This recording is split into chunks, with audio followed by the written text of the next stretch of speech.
दोस्तों, आज हम लोग आईफिक्स गैलरी में हैं। यहाँ पे 7 कलाकारों की प्रदर्शनी लगी हुई है। इसमें अभी श्रृंखला में आलोक शर्मा जी के प्रदर्शनी हम आपको दिखाने जा रहे हैं। So we will talk to Alok ji about his foray into the art world.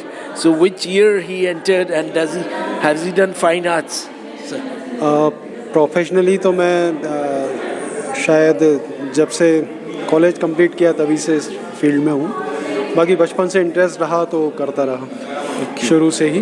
तो अभी एग्जैक्ट कहना कि कब से हूँ तो वैसे प्रोफेशनली देखें तो 30 साल करीब हो गया। ओके। तो अभी जो पेंटिंग्स आपने इसमें एग्जीबिशन में डिस्प्ले किया है, इसके जो थीम है इसमें हम लोग देख रहे हैं कुछ शूज़ को लेके। तो व्हाट इज़ इट सर? शू मेरा एक कैरेक्टर है। जैसे मेरा मानना है कि शूज़ जो होते हैं हमारे साथ हमेशा रहते हैं। हम सुबह जब उठते हैं तब हम सीधा स्लीपर पहनते हैं बेड से उतरने के बाद। उसके बाद शूज़ एक बहुत घनिष्ठ हमारा साथी, हमारे सुख दुख में हमारे साथ होता है, हमें तकलीफ़ों से बचाता है, हमारे हर दर्द को खुद सहन करता है, हमें वो तकलीफ़ नहीं पहुंचने देता। जब हम चलते हैं, सफ़र करते हैं, कांटा चुभता है, कील चुभती है तो पहले उसको लगती है, वो हमें बचाता है। तो वो मेरा एक ऐसा कैरेक्टर है जो हमेशा मेरे साथ रहता है और जीवन भर साथ रहता है जब तक। नहीं, आपने जो बोला, आई थिंक अभी हम लोग थोड़े दिन पहले कोई कविता पढ़ रहे थे तो उसमें एक जूता अपनी व्यथा सुना रहा है, जो बोल रहा है कि आप लोग ने मुझे बाहर उतार दिया, अंदर प्रोग्राम में आप खुद चले गए। तो इस तरह से मैं समझ पा रहा हूँ। सो दैट इमोशनल कैरेक्टर है जो हमेशा इंसान के साथ रहता है। तो उसके ज़रिए मैंने वो सारे इमोशंस को शो करने की कोशिश की है। तो मेरे शूज़ हंसते भी हैं, गाते भी हैं, सैड भी होते हैं और जो कुछ भी होता है वो उन्हीं के ज़रिए होता है। So that is the main theme आपका सर। और भी आप मीडियम यूज़ करते हैं? मीडियम में मेरा इंक है और एक्रेलिक कलर्स हैं, कैनवास के साथ। कैरेक्टर आपका शू ही रहता है हर एक में? वो डिपेंड करता है। जैसे अभी जो पिछले 2-2.5 साल से माहौल चल रहा है हमारे आसपास का सारा, तो उसमें जो अभी मुझे शू के ज़रिए मैं अपने इमोशंस को ज़्यादा शो कर पा रहा हूँ, क्रिएट कर पा रहा हूँ उसको। तो वो एक फेज़ आता है, जब तक ये चल रहा है चलेगा। इसके पहले मैं एक चिल्ड्रंस के उस पर करता था, इमोशंस पे काम करता था, एक्सप्रेशंस पे। अभी ये धीरे से चेंज हो गया क्योंकि वो मूड पर डिपेंड करता है। अभी 2-2.5 साल से ऐसा ही सब चल रहा है, तो उसको शो करने के लिए शू। राइट, नहीं, दैट इज़ परफेक्ट। एंड इसमें जो है यहाँ पे जो आपने दिखाया है कि जूते हैं और कुछ चप्पल है। अब ये चप्पल में कोई आर्ट दिख रहा है या इज इट समथिंग एल्स? नहीं, आर्ट नहीं दिख रहा है। ये एक्चुअली जो लॉकडाउन हो गई है। नहीं, हाँ, लॉकडाउन पीरियड का बनाया हुआ है मेरा। तो उस वक्त जो चल रहा था कि लोग शहरों से अपने गांव जा रहे थे, घरों पे पहुंचने की कोशिश कर रहे थे। वेयर एंड टेयर, हाँ, वो दिखाया। और वो पैदल मीलों सफ़र कर रहे हैं, कुछ पहुँचे, कुछ नहीं पहुँचे, कुछ दुनिया से चले गए। तो वो जो उन्होंने सफ़र किया उसमें जो उनके पैरों में छाले पड़े, जो हालतें हुई, उसके ज़रिए दिखाया कि ये चप्पल एकदम भी पहले वही लगा था। पहली नज़र में मैं समझ गया था कि ये वो दिखा रहे हैं। उनके शूज़ एकदम फट गए, टूट गए, चप्पलें टूट गई, फिर भी उनका सफ़र जारी रहा। तो वो दिखाने का एक प्रयास है। वो दर्पण आप एक तरह से दिखा रहे हैं। जैसे फिल्म निर्माता में भी वो अगर थिएटर में मूवी देख रहे हैं आप, तो कोई जैसे आंदोलन कहेंगे, मान लीजिए जलियांवाला बाग दिखाया, या और कोई इंसिडेंट होता है तो वो कुएं के बाहर दिखाएंगे कि कुछ लोग गिर गए तो जूते बाहर रह गए। तो आपने एक जो चूज़ करा, I think it is very good. Emotions मतलब शू के ज़रिए दिखाना मुझे ज़्यादा ऐसा लगा कि जो वज़न है उसमें। और आपके इधर थोड़ा सा ये जो है दिस इज, इसमें क्या डिपेक्ट कर रहे हैं? ये मैंने एनवायरनमेंट को लेकर थोड़ा सा काम किया है।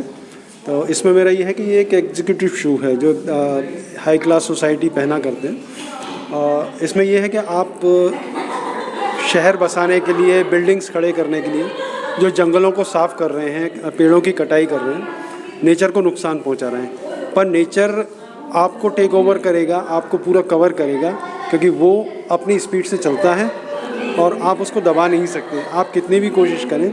अभी जो फ्लड आ रहा है, लैंडस्लाइड्स हो रहे हैं, ये सब उसी का नतीजा है।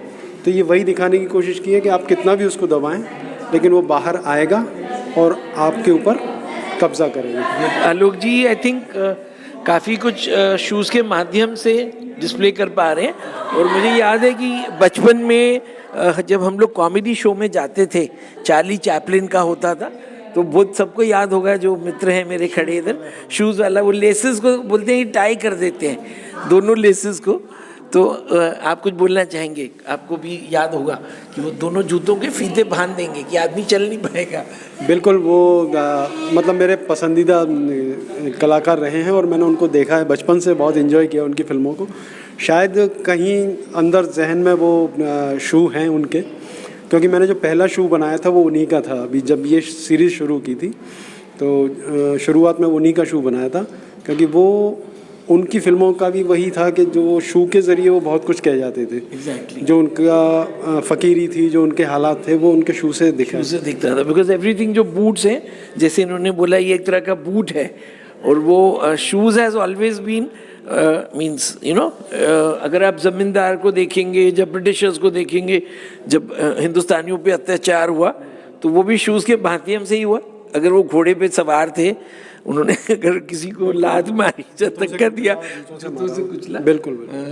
आखिरी में सर, बिकॉज दिस एग्जीबिशन जो आर्ट वर्ल्ड है, जैसे इधर आपके यहाँ पे 2 एग्जीबिशन लगी हैं, तो हम लोग कल भी कुछ इंटरव्यूज़ कर रहे थे, तो हम लोग एक एंड में मेरा रहता है कि एक सोशल मैसेज हमें युवा वर्ग को, यूथ को देना है।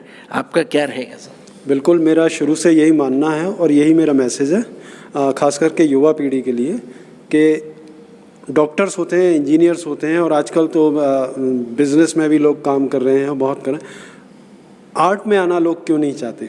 तो जो नए बच्चे हैं उनके लिए मेरा रहता है कि आप आर्ट में आइए। अगर सिर्फ बात पैसे की है तो पैसा आर्ट में बहुत है, लेकिन थोड़ा सा संघर्ष है, और आज की पीढ़ी संघर्ष से थोड़ा बचती है। वो शॉर्टकट ढूंढते हैं, और पढ़ने के साथ उनको मिल जाता है कि ठीक है, एक अच्छी पढ़ाई की, अच्छे मार्क्स लिए और जॉब मिल गई और कमाई शुरू। लेकिन जो हमारी कला है, संस्कृति है, उसको आगे ले जाने के लिए इस लाइन में भी, इस फील्ड में भी लोगों को आना चाहिए। I think I fully agree with Alok ji. And यहाँ पे मतलब in everywhere, in each domain आप देख लें तो there is no shortcut in life. जैसे अगर आपका ऑपरेशन होना है किसी चीज़ का, तो उसका समय निर्धारित है ना जी। चाइल्ड इज़ बॉर्न, तो वो भी समय निर्धारित है। इसी तरह से आपको success, to earlier success is also, वो एक सिन हो जा रहा है फिर। तो आलोक जी से हम लोग एग्री करेंगे। और फिर फाइनली हम लोग यही बोलना चाहेंगे कि say no to drugs, say no to alcohol, say no to cigarettes. And also मैं तो एक थोड़ा वेजिटेरियन हूँ, शाकाहारी, और आजकल ऑर्गेनिक है, तो I always say that non veg भी अपन लोग अगर नहीं लें तो अपना सेहत, ये नहीं है कि वो बच्चों को, जैन हम लोग हैं तो कुछ बोलते हैं कि हम अपने बच्चे को एग दे रहे हैं, उससे उसके मसल, बॉडी, प्रोटीन, वो it is, I don't agree with that culture. तो इसलिए I want to give a social message. धन्यवाद।